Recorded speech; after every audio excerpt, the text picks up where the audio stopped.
Citoyens, citoyennes, étrangers, étrangères. Voilà, aujourd'hui on fait une vidéo sur un constat amer, qui est les violences policières en France. Là, je ne vais pas m'amuser à parler des policiers ou de l'institution policière, car depuis un an, on en a assez parlé. Là, je vais parler de la population. À un moment donné, sur les réseaux sociaux, on s'habitue clairement aux violences policières. On s'habitue clairement à voir des images atroces, des vidéos atroces. On s'amuse à laisser des commentaires sans même se poser la question, nous, à titre personnel, qu'est-ce qu'on peut faire? Eh bien déjà, on peut juste l'arrêter. C'est pas normal qu'aujourd'hui en France, des policiers assermentés, qui ont passé une formation de 8 mois dans le sud, se retrouvent en plein cœur de Paris avec des images des personnes dites des quartiers populaires, et lorsqu'ils les interpellent avec une formation tronquée, et ben on finit avec des histoires comme Théo. On finit avec des histoires comme là, il se passe aujourd'hui à Épinay. Comme il s'est passé là, il y a 2 semaines à Noisy-le-Grand. Comme il s'est passé avec la maman qui est à ma droite à Marseille. À un moment donné, les policiers, ils doivent faire leur travail. Ils sont réglementés par la déontologie de l'institution policière. Ils ne peuvent pas faire ce qu'ils veulent. Aujourd'hui, il y a des policiers dans l'institution policière qui sont racistes, délinquants et haineux. Lorsqu'ils vont interpeller dans les quartiers, dans les grands ensembles, ou même en zone rurale, ils vont interpeller avec de la haine. Sans amour réellement du drapeau bleu, blanc, rouge. Ils ne réalisent même pas ce qu'ils représentent lorsqu'ils vont dans nos quartiers. Et nous, on laisse faire. Et là, le vrai constat. Le vrai constat, c'est nous, la population, on ne se soulève pas. La maman ici présente, elle a perdu son enfant dans des circonstances tragiques, troubles, avant de vous les expliquer. Personne ne s'est soulevé à Marseille. C'est pas normal. Lorsqu'on dit soulever, on ne parle pas de violence. On parle juste de morale publique. C'est pas normal qu'aujourd'hui nos enfants meurent dans les mains de la police. C'est pas normal qu'on s'habitue à ce phénomène. À Aulnay-sous-Bois, 2 policiers ont tiré alors qu'il n'y avait pas besoin. Ils ont tiré en l'air, mais ils ont quand même tiré. L'intention, elle était là. Et c'est pas normal. C'est pas normal qu'aujourd'hui, à Épinay, alors que je vous parle, aujourd'hui, allez voir sur les réseaux sociaux et tout, etc., où des policiers ont encore tiré sur une voiture. C'est pas normal. C'est pas normal qu'une maman, depuis 4 ans, a demandé juste à avoir la vérité pour son fils. Là, on est à Marseille. C'est pas normal. Que sur tout le territoire français, il n'y a plus de justice. Ça, c'est un vrai constat amer. Et j'invite quiconque à venir me dire le contraire. J'invite quiconque à venir me dire le contraire. Là, on est en direct. C'est les aléas du direct. C'est pas un jeu. Là, à ma droite, il y a une maman qui a perdu son enfant de 16 ans. 16 ans. 16 ans. Vous vous rendez compte? Il n'avait même pas atteint la majorité. Comment ça se fait que la République n'aide pas à faire son deuil? Et là, la vraie question. Comment ça se fait que l'État français, un pays de droit, 5e puissance mondiale du monde, n'aide pas une maman, citoyenne française, à faire le deuil pour son fils? C'est incroyable, hein? Elle est là la vraie question. Et on n'est pas tout seul. Là, on est entouré, il y a du monde. Maintenant, la maman, elle va expliquer l'histoire de son fils. Alors, 1er avril 2014. Plus fort, comme ça, on t'entend bien. 1er avril, non, c'est pas grave. 1er avril 2014, dans les quartiers nord de Marseille, mon fils Mourad Toua qui se fait courser par deux policiers. Un lui court après et un autre attend en bas. Donc il monte dans un appartement pour se cacher et le policier qui le coursait, il rentre dans l'appartement. De là, ils se retrouvent tous les deux sur le balcon. Donc je ne sais pas ce qui se passe sur le balcon. Mon fils tombe. Et quand il tombe, un autre policier qui est en bas et qui lui demande de se relever parce qu'il croyait qu'il simulait. Donc Mourad, il ne bouge pas parce qu'il est inconscient. Et là, il le soulève, il lui enlève la sacoche. Et Et là, un autre policier passe et à deux, il le retourne et ils se mettent à genoux sur lui et il le menottent. Et là, Mourad, il convulse. Donc ça se passe à 15h25 et les pompiers ils ont été appelés seulement 1 heure après et par le voisinage. Donc eux, ils se sécurisent, 7 voitures de police autour de lui. Et là, il arrive à l'hôpital pratiquement 1h30 après. Donc moi je suis appelée par un ami à Mourad qui me dit qu'il est tombé du 2e étage. Donc j'arrive à l'hôpital, on ne me dit rien. J'arrive, je trouve 4 policiers. Je leur demande de rentrer en réanimation. Ils ne veulent pas, ils ne me répondent pas. Ils me bloquent le passage. Je leur demande juste si mon fils est mort ou vivant. Ils ne me répondent pas. Et 3 heures après, le docteur vient me dire que Mourad est dans un coma profond et qu'il n'allait pas s'en sortir. Donc 5 jours après, mon fils me décède. On récupère le corps de mon fils, on l'enterre. Et à part son collègue qui m'a dit qu'il était tombé, j'ai aucun soutien, personne ne m'appelle. 3 semaines après, je suis convoquée par l'IGPN qui m'explique comment Mourad était tombé et qu'il n'y avait aucune faute. Après, je suis convoquée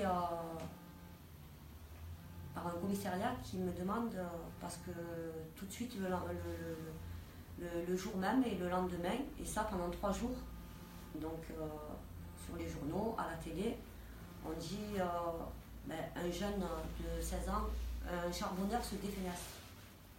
Donc, qui mieux que moi connaît Mourad? Je sais que Mourad, il n'était pas suicidaire du tout. Et donc on écrit qu'il s'est suicidé, qu'il s'est jeté par le balcon parce qu'il a vu un policier lui courir derrière. Ça, j'y crois pas du tout. Et même pratiquement 4 ans après, j'y crois pas du tout. Et là, on est convoqué, moi et le père, dans un commissariat pour discuter de son parcours, de son quotidien. Et puis plus rien. On a été appelé par téléphone. On allait nous donner une convocation. Moi, j'étais pressée d'y aller pour leur dire que Mourad, c'était pas un petit suicidaire. Certes, il faisait des petites conneries, mais il n'était pas suicidaire.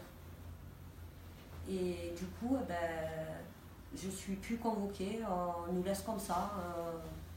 Et là, ça fait pratiquement le 1er avril, ça fera 4 ans. Ça fait 4 ans qu'on attend, qu'on ne sait pas. On aimerait bien pouvoir avancer, mais on aimerait bien savoir ce qui s'est réellement passé, officiellement. Tout simplement. Parce que quand on a 50 personnes autour ce jour-là, qui disent à un mot près la même version, donc je crois plus ces gens-là que, de toute façon, je ne peux pas croire ni la police, puisque eux me disent rien. Donc c'est qu'il y a un problème quelque part. Et nous, ce qu'on demande aujourd'hui, c'est qu'on veut juste savoir, Mourad, il est mort de quoi? Il y a eu une autopsie, on ne sait pas. On n'a pas ni de compte rendu d'autopsie. On sait juste que l'histoire, elle est toujours à l'IGPN pour la 2e fois. Donc l'IGPN, elle traite cette affaire. Et elle en a rajouté une autre parce qu'en fait, les 2 policiers ont menti en disant qu'ils n'étaient pas rentrés dans l'appartement. Mais comme 50 personnes ont vu ce policier dans l'appartement et sur le balcon, donc du coup, il y a eu des faux. Il y a eu des faux témoignages, mais pas de la part des gens. Et en fait, c'est juste par rapport à ces policiers-là qu'ils ont menti. Et donc là, à ce jour, c'est toujours à l'IGPN. Alors, l'affaire de Mourad, elle n'avance pas. En tout cas, nous, on ne nous dit rien. On nous dit juste que c'est en cours. Donc 4 ans pour savoir de quoi mon fils est mort, Ça fait un peu Incroyable. Ça fait un peu long. C'est long. Ça fait un peu long. Ça fait du bien de se lâcher. Voilà, vous voyez, là on parle d'une maman qui a perdu un enfant de 16 ans. C'est pas un jeu, c'est la réalité. On est en 2018. Exactement depuis 2014, elle se bat pour avoir la vérité pour son enfant. Mais à aucun moment là, elle a dit c'est les policiers. À aucun moment elle a fustigé les policiers. À aucun moment elle a dit c'est où ça. Elle a juste demandé que la République française, un pays de droit, l'institution policière et judiciaire fassent correctement leur travail afin que cette maman puisse faire son deuil. Tout simplement. C'est simple. Tout simplement. Et il est là le constat amer. Lorsque les institutions ne nous respectent plus, lorsque les institutions ne nous considèrent plus, eh bien la population elle doit se soulever. La révolution est en marche, ce n'est pas un jeu. Ce n'est pas une révolution avec des armes, avec de la haine, avec de la violence. C'est une révolution sur les manières de penser, de voir le système français ensemble. Car pour eux, on n'est pas ensemble. Il y a eux et il y a nous. Eh bien nous, il faut qu'il y ait nous et nous. Mais à un moment donné, déjà, contre nous, déjà qu'on se respecte, qu'on se valorise. Parce qu'on est tous des Français, on est tous des enfants de la République aussi. Tout simplement. Là, on a entendu une maman qui a perdu son enfant dans des circonstances troubles. Le mouvement La Révolution est en marche ne fait jamais des vidéos gratuitement. On n'est pas des youtubeurs, on n'est pas des facebookers. Nous sommes des révolutionnaires. Si les policiers de Marseille se sont permis de camoufler les choses ou de ne pas avoir respecté les méthodes d'interpellation lorsqu'une personne tombe du deuxième étage, parce que c'est de ça qu'on parle, on ne va pas les lâcher. Avec l'avocat Maître Lévy du mouvement La Révolution est en marche, on va leur faire une guerre psychologique comme jamais ils en ont connu à Marseille. On ne peut pas être plus clair que ça. Ceux qui nous connaissent, ceux qui m'ont vu devant la préfecture de Bobigny, savent que ce n'est pas un jeu. Lorsque on doit être déterminé, on s'élève. À Marseille aussi, il y a un autre phénomène. Il y a un phénomène de la violence tout court. Et par rapport au dire de beaucoup de personnes, c'est toléré par les politiques. Et c'est ça qui est le plus grave. C'est que tant que ça ne touche pas au quartier bobo de Marseille, ça ne les intéresse pas. Lorsque, comme on a pu l'entendre, ils se tuent entre eux, et bien eux, ça leur fait plaisir. Au point que même quand on fait des films par rapport à ça, ça fait réagir personne. Ils pensent que c'est une fiction. On commence à rentrer dans un état à la américaine. On a des petits frères qui se butent dans les quartiers, on en fait des films, on les regarde au cinéma. Incroyable. Et le film Chouf, je ne voulais pas le regarder pendant longtemps que par rapport à ça. Mais vu que je suis rentré dans les violences policières et tout, etc., je dis je vais le regarder juste pour travailler. Et c'est comme ça, moi, je l'ai regardé. Ça m'a choqué. Je dis c'est triste. On avait des films comme La haine, des films comme Ma Steve a craqué, mais qui parlaient des faits sociétals. Essayer de faire comme les journalistes, mais en film. Mais là, non. On fait des fictions sur une réalité qui est grandissante à Marseille. Et là, on a une maman qui a perdu son enfant dans des circonstances abominables, inhumaines. Et elle va vous raconter aussi son histoire. Oui, moi je m'appelle Baya, les Marseillais me connaissent. J'ai perdu mon fils, moi aussi, en 2013. Ça va faire 5 ans cette année. Moi, la police, de la façon qu'il est mort mon fils, la justice, je ne dis pas la police, mais les autorités ont dit que c'était un caïd des stupéfiants, alors que pas du tout. À Marseille, quand on tue, ça passe tout sous trafic de stupéfiants, alors que non. Moi, mon fils, il est mort par rapport à une bagarre. Il est mort, c'est mon voisin qui a tué mon fils. Et voilà, on me l'a tué en lui tirant des balles dans le dos et brûlé dans une voiture. Voilà, ça c'est pour enlever leur ADN. Voilà. Après, moi, je suis issue des quartiers nord de Marseille. Et à Marseille, on sait que les quartiers nord, ils sont inexistants. Les quartiers nord, on les connaît qu'en période électorale, quand les politiques viennent nous solliciter, parce que là, on est des Français. Quand on est en période électorale, on devient tous des Français. On n'est pas des étrangers, on est des Français, on est les enfants de la République.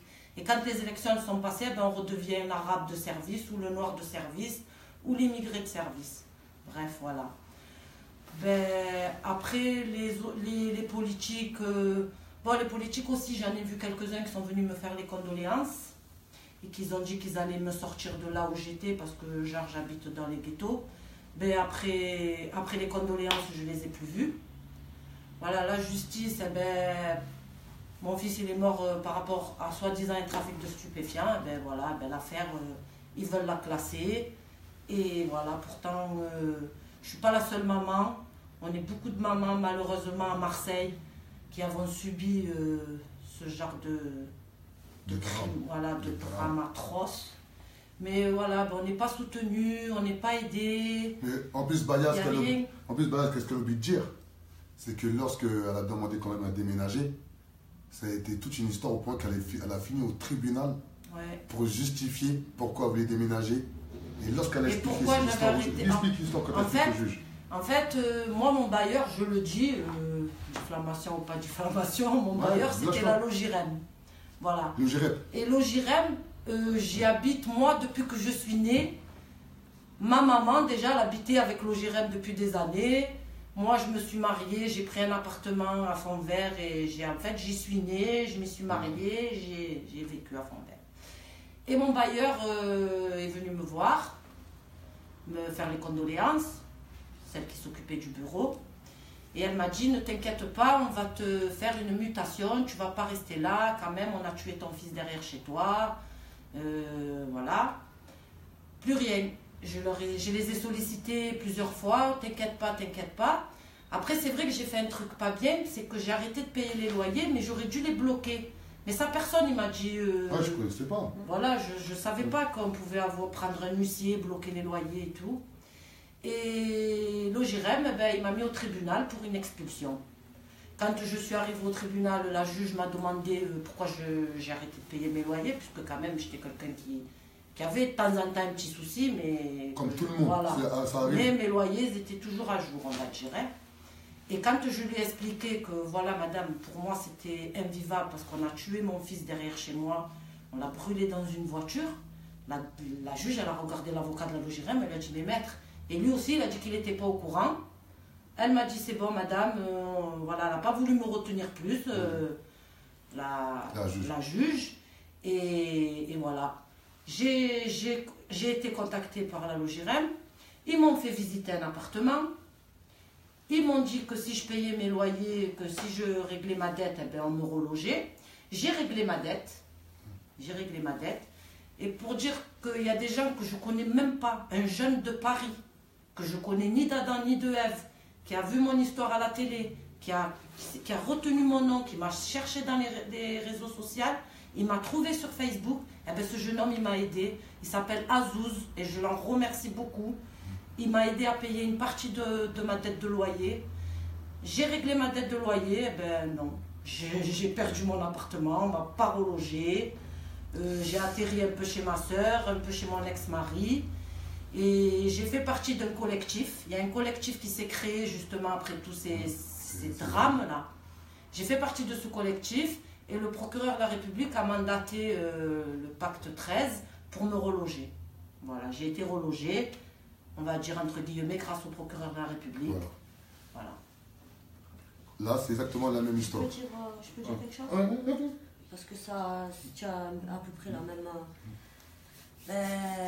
moi, après, quand mon fils il est mort, donc j'ai été en arrêt maladie. Donc, qui dit arrêt maladie dit un salaire beaucoup plus petit. Et je me suis adressée à une assistante sociale. Moi, j'aime pas trop, mais voilà, je vais le dire.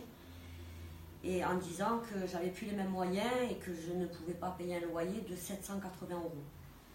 Les assistantes sociales, comme ils savaient que j'ai perdu mon fils et que voilà, c'était la police qui était impliquée dans cette histoire. Donc eux, automatiquement, enfin je sais pas comment ils réfléchissent, mais c'était, on récupère parce que Mourad il avait 2 petites sœurs, on récupère les petites. Et puis moi je vais dans la rue. Carrément. Sérieusement. Je suis. C'est grave. Voilà. Je vais soit en psychiatrie, soit. Ça, c'est les services parce sociaux. que je me suis fait aider un peu par des cachets. Parce que c'est quand même violent quand on perd un enfant. Donc de là, moi je disais, mais non, mais moi je veux juste qu'on m'aide un petit peu pas rentrer dans une sombrer, spirale, voilà, une spirale. Et ben non, c'est récupérer mes deux filles. Et puis moi, parce qu'ils ont trouvé que mes deux filles, elles n'avaient plus à subir. Elles avaient subi la mort de Mourad. Mais bon, eux, ils n'étaient pas là, donc pour voir. En déduction, elles sont tristes, ces deux petites qui sont tristes. Ben, c'est normal, c'est un peu normal. Elles viennent de perdre frère. leur frère. Et donc, du coup, on récupère. Mais ça a duré pendant 3 ans. Donc, j'ai seulement dit, vous m'avez enlevé mon fils, vous n'allez pas m'enlever mes deux filles. Donc, s'ils y arrivent, eh ben, qu'ils ont qu'à se présenter chez moi. Et puis, ils verront. Tout simplement. Voilà. Et je me suis battue jusqu'à aujourd'hui pour Garder mes filles. Et si eux, si possible, d'arrêter de parler de Mourad, quoi. Il faut avancer, il faut plus voilà, on avait une situation un peu mortuaire. C'est ce qu'ils nous ont dit. Vous avez vu? Voilà. C'est incroyable. C'est-à-dire, là, on a deux mamans, des histoires communes mais différentes, qui parlent de la même chose. L'accompagnement. Il n'y en a pas, c'est inexistant. L'accompagnement lorsque une maman perd un être cher. Et peu importe ce qui faisait son enfant. Il y a les faits et il y a la morale publique. À un moment donné, l'erreur est humaine. À un moment donné, nous sommes juste le fruit du système. Ça, il ne faut jamais oublier. Nos quartiers de France sont abandonnés par la République française. Oui. Invitez Macron à Marseille, rencontrer ces mamans-là et qu'ils leur disent le contraire. On ne parle plus des sbires, les ministres, les députés, les maires, j'en parle même pas, ou les élus inexistants. Je ne parle même plus de cela. Je te parle de M. Macron qui vient voir les deux mamans, qui leur dit yeux dans les yeux que la République française est là pour les accompagner. Mais ce qui est triste, des mamans fortes, battantes, qui sont battues pour faire valoir leurs droits, il y en existe des millions en France. Ouais. Et là, on parle d'égalité des sexes, on parle de valoriser la femme. On voit même carrément des femmes se monter les uns contre les autres, alors que nous, dans nos quartiers dits populaires, là je parle vraiment des quartiers populaires, nos mamans ils souffrent. Et populaires, eux, ils ont ça à le salir. Populaire égale pauvre. Nous, populaire, c'est égal partage des richesses, regardez. On est tous des Français et Françaises, et pour certaines personnes, on va voir un Noir et des Arabes. Ouais. Et là, la France, la vraie France, elle est en face de vous. Donc, voilà cette vidéo, ce constat amer. Pour la maman, croyez-nous, on va se battre comme jamais. Ça, c'est une certitude. Dès demain, c'est pas surtout dès demain, Lévi, Maître Lévi, on va faire les nécessaires et tout, etc. Avec des mobilisations à Marseille. On va réveiller tout le monde à Marseille et tout, etc. Et pour Baya sera une membre active du mouvement La Révolution est en marche à Marseille. Oui. Avec eux, on va développer le mouvement Révolution est en marche à Marseille. Voilà, ce message, c'est vraiment un message de communion. C'est dire à tous les petits frères, à toutes les petites sœurs de tout Marseille, quartier nord, grand, centre-ville et tout, etc. Que Marseille, c'est une belle ville. Il y a le soleil, il y a la mer. Et maintenant, il y a la révolution Voilà. est en marche à Marseille. Voilà, Voilà. tout simplement. Ciao.